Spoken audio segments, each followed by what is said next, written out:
하나님의 말씀은 누가복음 우리 15장 11절부터 32절.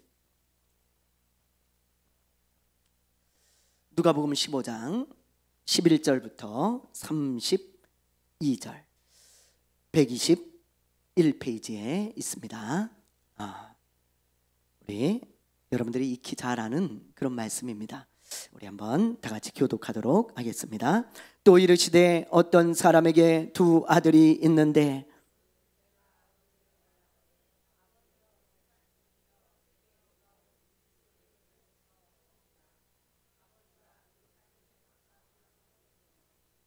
그 후 며칠이 안 되어 둘째 아들이 재물을 다 모아가지고 먼 나라에 가서 거기서 허랑방탕하여 그 재산을 낭비하더니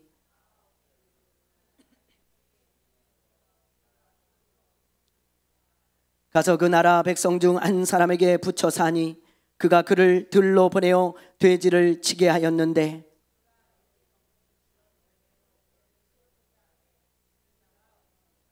이에 스스로 돌이켜 이르되 내 아버지에게는 양식이 풍족한 품꾼이 얼마나 많은가. 나는 여기서 주려 죽는구나.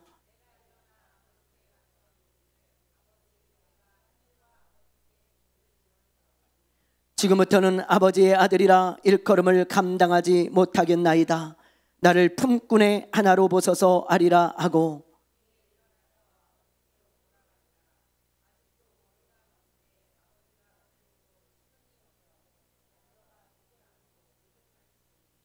아들이 이르되 아버지 내가 하늘과 아버지께 죄를 지었사오니 지금부터는 아버지의 아들이라 일컬음을 감당하지 못하겠나이다 하나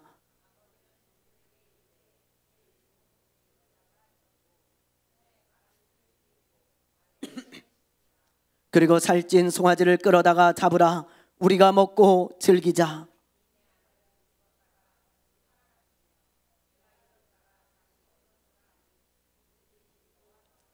맏아들은 밭에 있다가 돌아와 집에 가까이 왔을 때에 풍악과 춤추는 소리를 듣고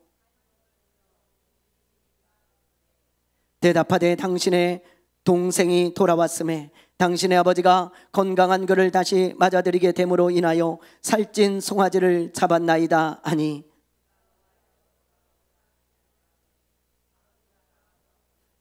아버지께 대답하여 이르되 내가 여러 해 아버지를 섬겨 명을 어김이 없거늘 내게는 염소 새끼라도 주어 나와 내 벗으로 즐기게 하신 일이 없더니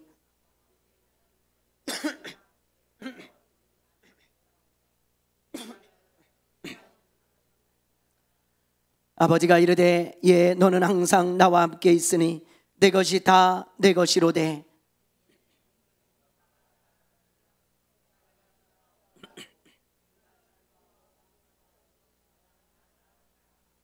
아멘. 할렐루야. 할렐루야. 얼마 전에 넷플릭스에서 인기를 끌던 드라마가 있죠. 폭삭 속았수다. 여러분 보신 분 계십니까? 혹시? 예. 저도 뭐 다 보지는 않고요. 우리 집사람이 볼 때 잠깐 봤는데요. 하도 인기가 있어서 이게 무슨 내용인가 되게 궁금하더라고요. 그래서 제가 한번 인터넷에 찾아봤어요. 이게 무슨 내용인데 이렇게 인기를 많이 끌고 이게 무슨 내용인데 이렇게 사람들이 좋아할까. 그럼 제가 인터넷을 찾아보고 유튜브로 이렇게 보니까요. 이런 내용이더라고요. 어떤 젊은 남녀가 우여곡절 끝에 이제 결혼을 하고요. 그리고 자녀를 낳고 이렇게 헌신하고 수고하며 살아가는 그런 또 부모의 이야기가 이렇게 끄트머리에 있더라고요. 그러니까 보니까 한 사람이 어렸을 때부터 노년에 이르기까지의 일생을 쭉 그린 거예요. 그래서 그것을 다 희노애락 가운데 이렇게 그려낸 거죠. 그런데 그 중에서도 가장 하이라이트는 뒷부분에 있는 부모가 자녀를 위해 헌신하고 수고하는 그 애틋한 부모의 사랑 이야기입니다. 그 장면을 보면서요 많은 사람들이 울었다 그래요. 부모들은 자기의 삶을 돌아보면서 울고 자녀들은 부모님이 생각나서 울고 대한민국의 많은 사람들이 그 드라마를 보면서 그렇게 울었다는 것입니다. 예나 지금이나 이 부모의 사랑은 정말 애틋한 것 같아요. 저는 이 폭삭 속았수다라는 이 말이 완전히 속았다, 왕창 속았다, 그런 뜻인 줄 알았어요. 혹시 그렇게 알고 있는 분들도 지금 있죠? 근데 그런 말이 아니고 제주도 말이더라고요. 제주도 말로 정말 수고하셨습니다, 그런 말이래요. 그게 정말 수고하셨습니다. 우리하고 완전히 그냥 다른 언어를 쓰는 것 같아요. 옛날에 제주도에 이 사투리는 말이죠. 제가 내용을 이해를 하니까 그 제목이 이해가 되더라고요. 왜 그렇게 지었는지. 정말 수고하셨습니다. 정말 이 땅의 부모들, 그렇죠?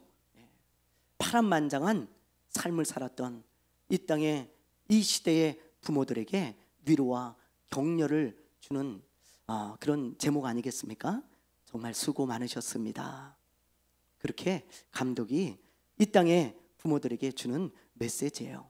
그게 정말 애틋한 이 부모의 사랑 이야기, 많은 분들이 울고 웃었던 그런 드라마입니다. 얼마 전에요, 아주 안타까운 사고가 있었어요. 다 보셨을 거예요. 한번 보여주세요. 금강에서 물놀이를 하던 22살의 청년 4명이 죽었습니다. 물에 빠져서. 해마다 사고가 나요. 해마다 물놀이 사고가. 암전 불감증에 걸리면 안 됩니다. 우리가 여기도 지금 보니까 겉에는 잔잔하대요. 근데 속에는 소용돌이가 친다는 거예요. 그래서 수영 선수가 빠져도 잘 못 나온답니다. 그런 지역이래요. 그래서 이렇게 절대 수영하지 말라고 정말 붙여놓고 안전 요원도 배치를 해서 들어가지 말라고 그러는데 이 청년들이 그걸 무시하고 들어갔다가 또 이렇게 변을 당했어요. 이 이야기를 우리 집사람하고 하면서 똑같이 한 말이 있어요. 저 부모는 어떻게 살까? 저 부모는 어떡하냐? 똑같이 했어요. 그 말을. 너무 마음이 아프더라고요. 우리 지우가 지금 20살입니다. 다 키운 저런 청년이 갑자기 아들딸이 죽었다고 생각해 보세요. 얼마나 마음이 아프고 힘들겠어요. 우리는 그냥 안타까워하고 말지만 그 부모는 진짜 억장이 무너질 거예요. 어떻게 살겠어요? 이겨내려면 오랜 시간이 걸릴 것 같아요.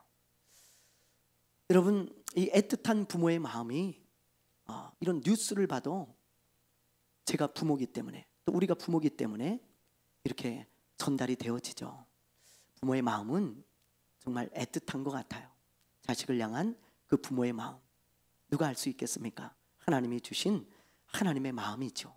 부모의 마음은. 오늘 본문 말씀에도 보면 예수님께서 애틋한 부모의 사랑 이야기를 들려주고 계세요. 뒤에 학생들 잘 들어야 돼요. 말씀 알았죠? 이 부모의 애틋한 사랑 이야기, 이 애틋한 사랑 이야기는요, 폭삭 속았수다보다 훨씬 더 잘 알려진 이야기입니다. 믿지 않는 자들도 얼추 아는 이야기고요, 전 세계 모든 크리스찬들이 다 알고 있는 그런 이야기예요. 여러분, 돌아온 탕자 이야기 여러분 다 아시잖아요. 그렇죠?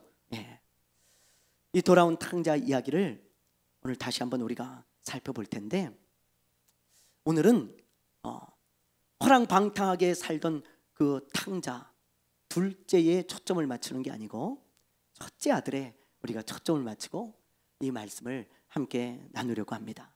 자, 우리 예수님의 그 애틋한 부모의 이야기를 우리 한번 볼까요? 자, 먼저 우리 15장 1절부터 2절을 한번 볼게요. 15장 1절 2절 한번 읽어보겠습니다. 시작.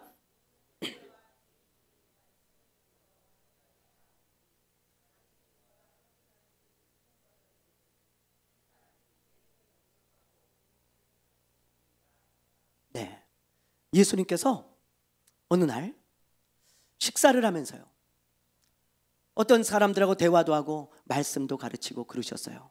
그런데 그 예수님과 함께 식사하는 사람들이 누구냐면 사람들이 손가락질하고 부정하다고 생각하는 세리와 죄인들이었습니다.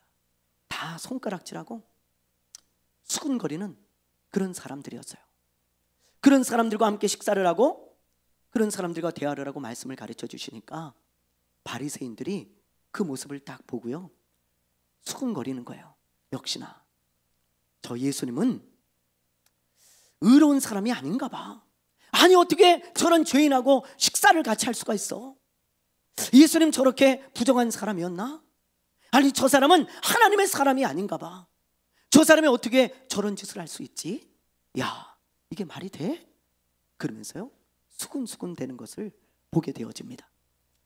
이 바리새인들은요 자기들이 의롭다고 생각하기 때문에 이런 부정하다고 생각되는 세리나 창녀나 이방인들과는 절대로 식사하지 않았어요. 말도 잘 섞지도 않습니다. 왜요? 그런 사람들하고 어울렸다간 자기도 부정한 사람이 된다고 생각했어요. 내가 하나님의 깨끗한 자녀인데 저런 더러운 사람들, 저런 부정한 사람들, 저런 죄인, 저런 손가락질 받는 사람들하고 내가 왜 밥을 먹어? 그럼 나까지 더러워지지? 그러면 안 되지. 그러면서 그 사람들하고 말도 섞지 않아요. 이게 바로 바리새인들이었습니다. 바리새인들. 그러니까 예수님을 보면서 수군수군대고 손가락질을 했던 거예요.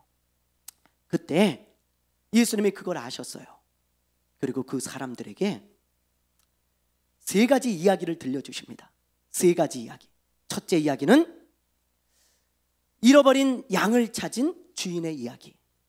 둘째 이야기는 잃어버린 드라크마를 찾은 여인의 이야기. 여기서 드라크마는 뭐냐면 여자가 결혼을 할 때 받는 선물이에요. 그러니까 그냥 동전이 아니에요. 그냥 동전이 아니고 말하자면 결혼 반지 같은 겁니다. 그걸 잊어버린 거예요. 그래서 그 여인이 그걸 그토록 찾죠. 네, 그토록. 그 이야기. 그리고 마지막으로 오늘 본문 말씀에 우리가 읽은 돌아온 탕자 이야기. 이 세 가지 이야기를 들려주시면서 예수님이 이 세상에 왜 오셨는지, 예수님이 어떤 사람들을 구원하기를 원하는지, 예수님의 그 사역이 누구를 향해져 있는지 그거를 가르쳐 주시는 거예요. 그들에게. 그 중에 대표적인 이야기가 바로 돌아온 탕자의 이야기죠. 어떤 부자에게 두 아들이 있었어요. 두 아들. 그런데 그 중에 둘째가요, 아버지가 살아있음에도 불구하고 아버지에게 이렇게 얘기를 해요. 아버지가 돌아가시면 어차피 저 유산 나에게 줄 거 아닙니까? 그거 좀 미리 주십시오. 나 좀 돈 좀 마음껏 쓰면서 멋지게 좀 살아가 보고 싶어요. 그러니 아빠, 나 아버지 돌아가시면 줄 유산 그거 미리 좀 주시오. 그러면서 생떼를 쓰는 거예요. 아버지한테. 예. 동서고금을 막론하고 아버지가 이렇게 새파랗게 살아있는데 아버지 유산 주세요. 그런 아버지는, 그런 자녀는 그거 있을 수 있겠습니까? 예. 못된 자녀고 자기만 아는 그런 자녀죠. 그러나 여러분, 자녀를 이기는 부모가 있어요? 자녀한테는 이길 부모가 별로 없어요. 아버지가 하도 생떼를 쓰고 그러니까 준 거예요. 그러니까 이 자녀가요 신이 나가지고 그 많은 돈을 가지고 이때다 싶어가지고 아버지 저 이제 갑니다. 그리고는 아버지를 떠나서 먼 나라에 가서 호랑방탕하게 사는 거예요. 좋은 고급 호텔에서 밤낮 자고 밤낮 술 마시고 바에 가서 밤낮 그냥 뷔페나 가고 말이죠. 도박하고 말이죠. 이러면서 호랑방탕하게 살아갑니다. 그러니 그 재산이 얼마나 가겠어요? 몇 년이 못 돼서 재산을 다, 그 돈을 다 잃어버리고 거지가 되었어요. 그때서야 비로소 이 둘째 아들이 잘못을 깨닫고 아버지께 돌아옵니다. 아버지께. 그러자 아버지가 어떻게 했겠어요? 야 이놈아, 응? 너 여기가 어디라고 집에 기어들어와? 꼴도 보기 싫으니까 나가. 응? 돈 가지고 나가서 살다가 방탕하게 살다가 돈 떨어지니까 들어오냐? 그러면서 내쫓았습니까? 예? 지금 읽어보셨잖아요. 아니에요. 이 아버지가요 눈물을 흘려요. 그런 그 아들을 끌어안습니다. 이놈아, 돈 떨어졌으면 빨리 들어오지. 뭐 한다고 이렇게 고생하다 들어왔냐?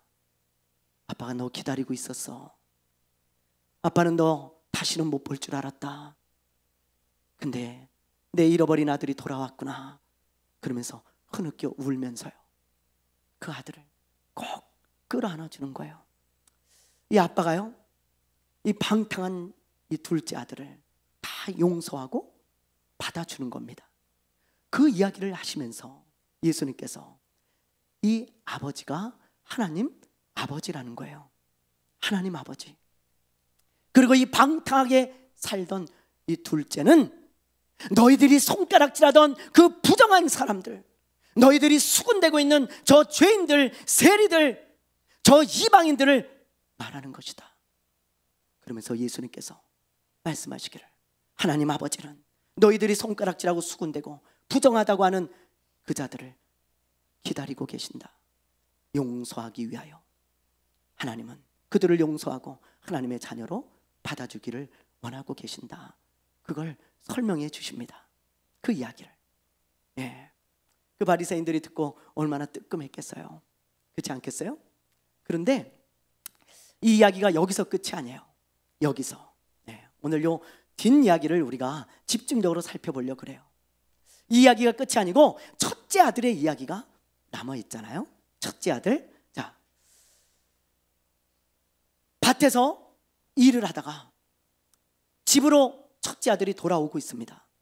근데 자기 집에 가까이 왔을 때 무슨 음악 소리가 들리는 거예요. 음악 소리가. 그리고 가만히 보니까 자기 집에서 잔치가 벌어져서 동네 사람들이 막 들락날락하면서 막 잔치가 벌어졌네요. 그래가지고 이 첫째 아들이 종에게 이렇게 물어요. 아니 지금 무슨 일이냐? 우리 집에 왜 잔치가 벌어졌냐? 무슨 일이야? 그랬더니 종이 하는 말이 주인님, 주인님의 동생이 돌아왔습니다. 그래서 주인님의 아버지가 그 동생이 돌아와서 큰 잔치를 베풀고 동네 사람들을 다 초대해서 저렇게 먹고 마시고 즐기고 있습니다. 그런 말을 딱 들은 거예요, 이 첫째가. 그러자 이 첫째의 반응이 어땠는지 한번 보세요. 자, 28절부터 우리 30절인데요 한번 읽어볼게요. 첫째의 반응이 어떤지. 자, 시작. 그가 노하여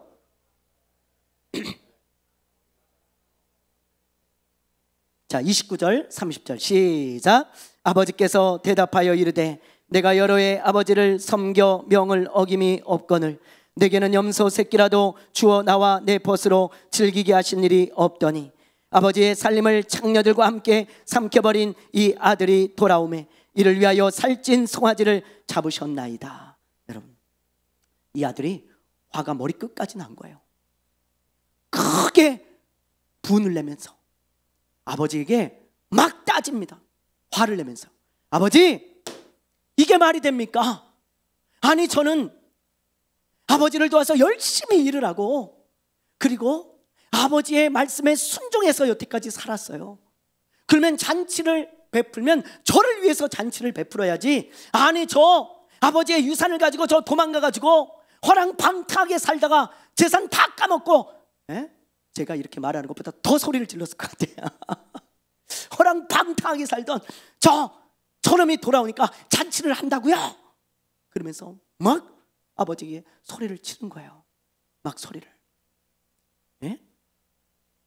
화를 내고 말이죠. 짜증을 내고 그런 것입니다. 그러자 아버지가 뭐라고 하는지 한번 보세요. 자, 우리 31절 32절 한번 읽어보겠습니다. 31절 32절 자, 읽습니다. 시작.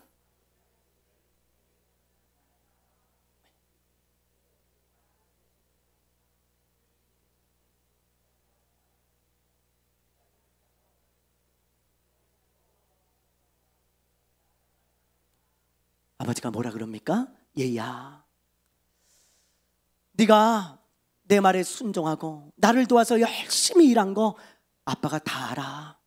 그래서 너에게 동생보다 2배나 많은 유산을 줬지 않니? 2배를 줬거든요. 이 큰아들에게 2배를 줬지 않니? 지금 이제 남은 이 재산은 다 네 거야. 네 거. 아빠가 너에게 주는 선물이야. 그런데 아빠는 말이다, 네 동생이 살아 돌아와서, 다시 돌아와서 너무 기뻐. 너무 기뻐. 아빠는 네 동생 다시는 못 볼 줄 알았어.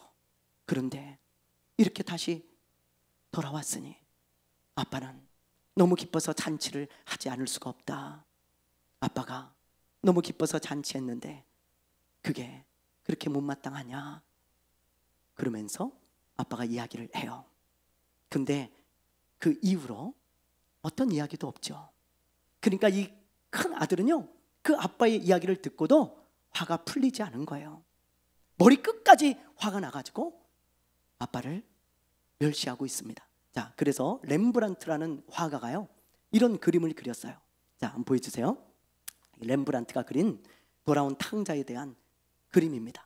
여기 보면 잘 안 보이실 거예요. 집에 가셔서요, 렘브란트의 돌아온 탕자 그림을 찾아서 한번 보세요. 여기 서 있는 이 사람이 첫째 아들이에요. 여기가 아버지고요, 이게 돌아온 탕자 둘째 아들입니다. 근데 이 첫째 아들의 얼굴을 보면요, 잔뜩 인상을 찌푸리고요, 아버지와 아들을 경멸하듯이 보고 있어요. 참, 저게 말이 돼? 웃기고 있네. 그러면서 말이죠, 잔뜩 화가 나가지고 경멸하듯이 아버지와 아들을 보고 있는 이 첫째 아들을 보게 되어집니다. 그리고 여기 보면 지팡이를, 여기 지팡이거든요, 지팡이를 두 손으로 꽉 붙들고 있어요. 지팡이를. 이건 뭘 말하냐? 화가 폭발하기 일보 직전이라는 거예요. 화를 누르고 눌러도 안 된 거예요. 안 되고 있는 거예요.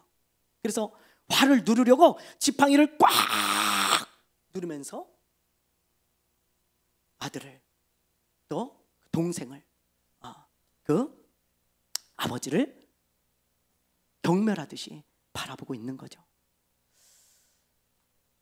렘브란트가요, 아주 이 첫째 아들의 이 마음 상태를 잘 표현하고 있어요. 저는 이 예수님이 들려주신 이 말씀을 보면서 말이죠, 한 가지 깨달은 게 있어요. 그게 뭐냐? 둘째만 탕자가 아니구나. 첫째도 탕자구나. 그걸 생각해 보았어요.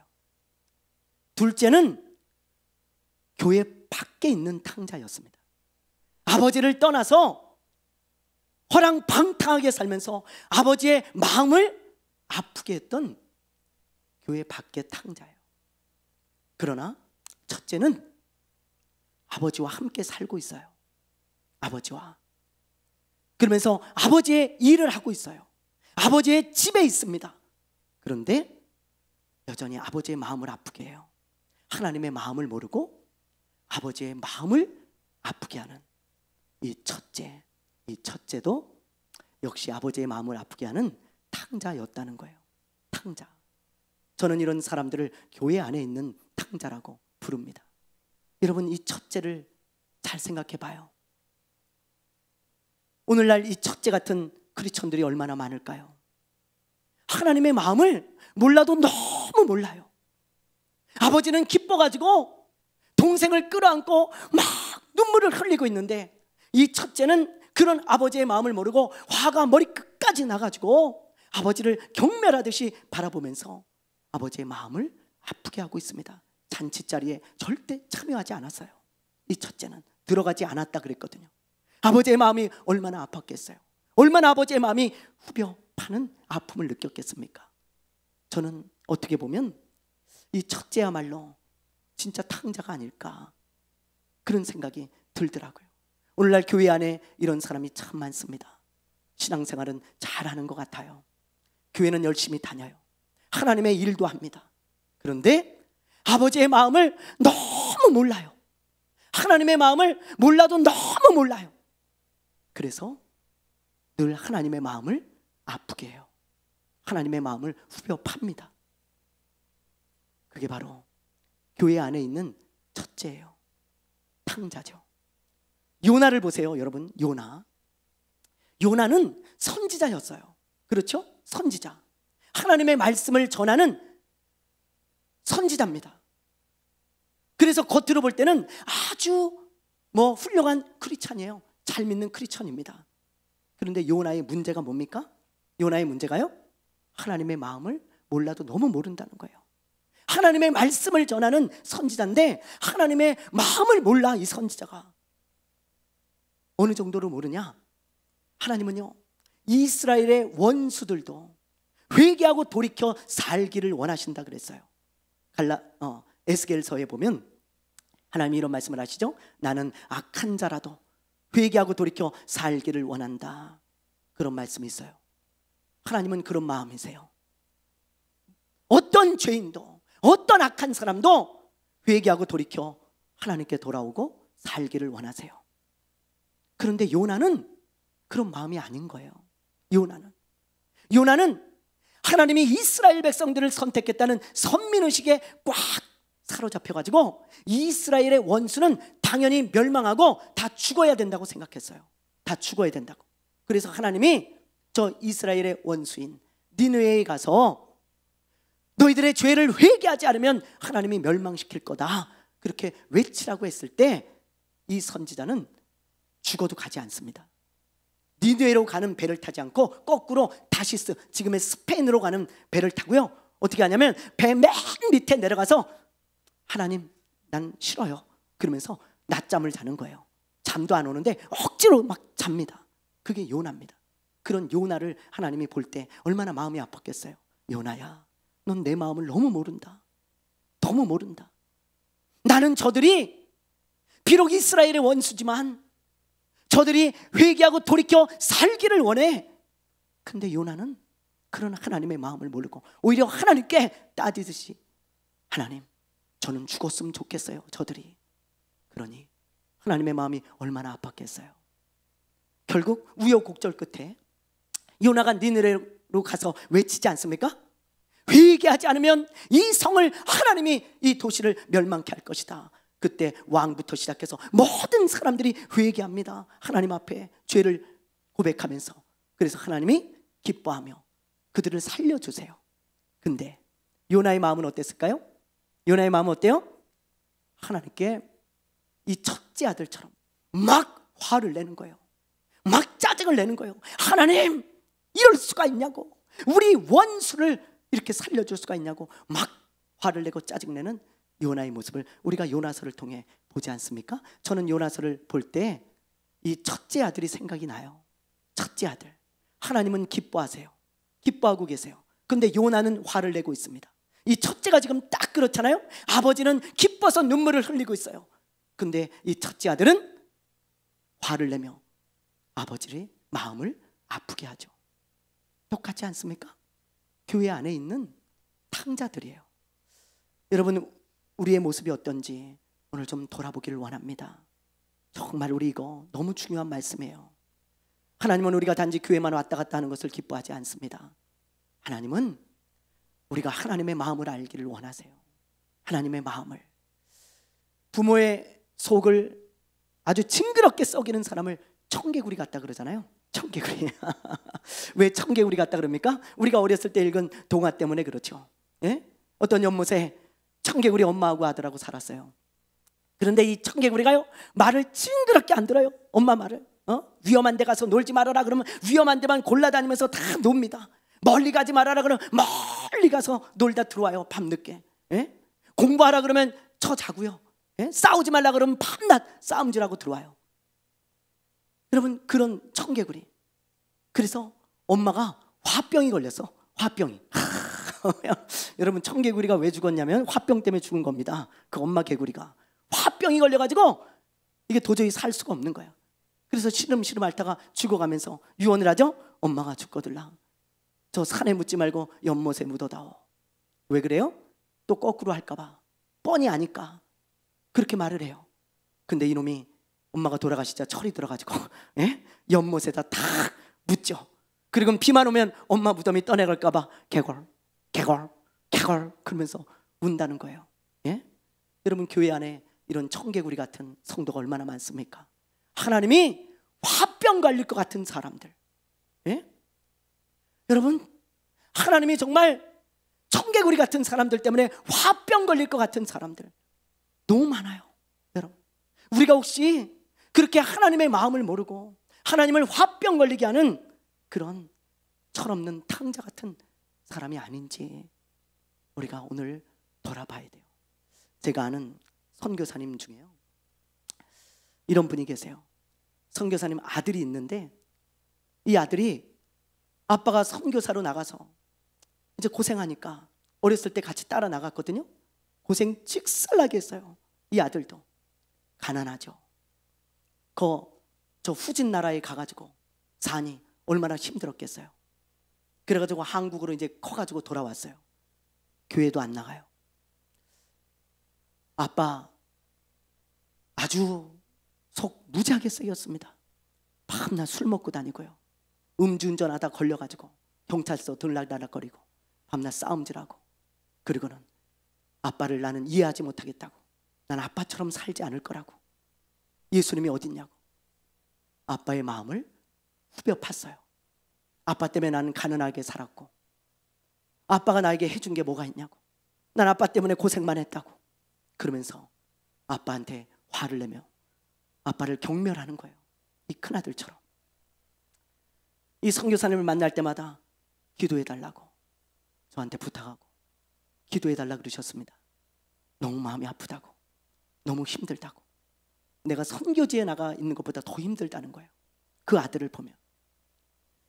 근데 그 아들이요, 어떤 자매의 전도를 받아가지고 예수님을 진짜 만났어요. 예수님을 진짜 만나가지고요, 이 아버지 앞에 무릎을 꿇고, 아빠, 내가 잘못했어요. 저는 아빠가 저 고생만 시킨 줄 알았는데 하나님의 일을 하느냐고 그렇게 희생하신 거군요. 아빠, 이제야 알았어요. 내가 예수님을 만나보니까 이제야 알았어요. 그러면서 아빠하고 끌어안고 한참을 울었다는 거예요. 얼마 전 일입니다. 그게 이번에 제가 올해 그 선교사님을 만났는데 그 얘기를 하시는 거예요. 얼마나 감사한지, 얼마나 눈물이 나는지. 하나님은 역시 멋지시다. 그러면서 우리가 하나님을 찬양했다니까요. 여러분, 아버지는 다른 거 다 필요 없어요. 마음을 알아주고 아버지의 마음을 기쁘게 하는 자녀, 그 자녀가 가장 기쁘지 않겠습니까? 그렇지 않아요? 무슨 용돈을 많이 주고 무슨 뭐 여행을 보내드리고 뭐 무슨 맛있는 걸 사드리고 그런 건 다 두 번째 아니겠어요? 아버지의 마음을 알고 그 마음을 기쁘게 해드리는 그 사람이야말로 효자가 아니겠습니까? 예, 사랑하는 여러분, 우리도 마찬가지입니다. 우리가 하나님의 자녀일진데 어떻게 신앙생활을 하고 어떻게 우리가 하나님을 섬기고 있는지 오늘 이 시간에 잘 돌아봐야 돼요. 여러분, 나는 교회 안에 있으니까 탕자가 아니라고요? 나는 예수 믿고 신앙생활하고 있으니까 나는 탕자가 아니라고요? 저 손가락질하는 저런 방탕하게 사는 탕자가 아니라고요? 아니요. 내가 만약에 여전히 하나님의 마음을 아프게 하고 있고 끊임없이 하나님의 마음을 후벼 파고 있다면, 하나님의 마음을 모르고 끊임없이 하나님을 아프게 하고 있다면 나는 교회 안에 있는 탕자에 불과합니다. 여러분, 오늘 이 시간에 우리 깨닫고 회개하고 기도합시다. 하나님, 제가 교회 안에 있는 탕자가 되지 말게 해주십시오. 첫째 아들 같은 하나님의 마음을 아프게 하는 사람이 되지 말고 돌이켜 효자가 되게 하여 주옵소서. 하나님의 마음을 알고 하나님을 기쁘게 하는 효자가 되어 하나님의 마음을 시원케 하는 하나님의 사람 되게 하옵소서. 오늘 이 시간에 우리 찬양하고 회개하며 기도하겠습니다.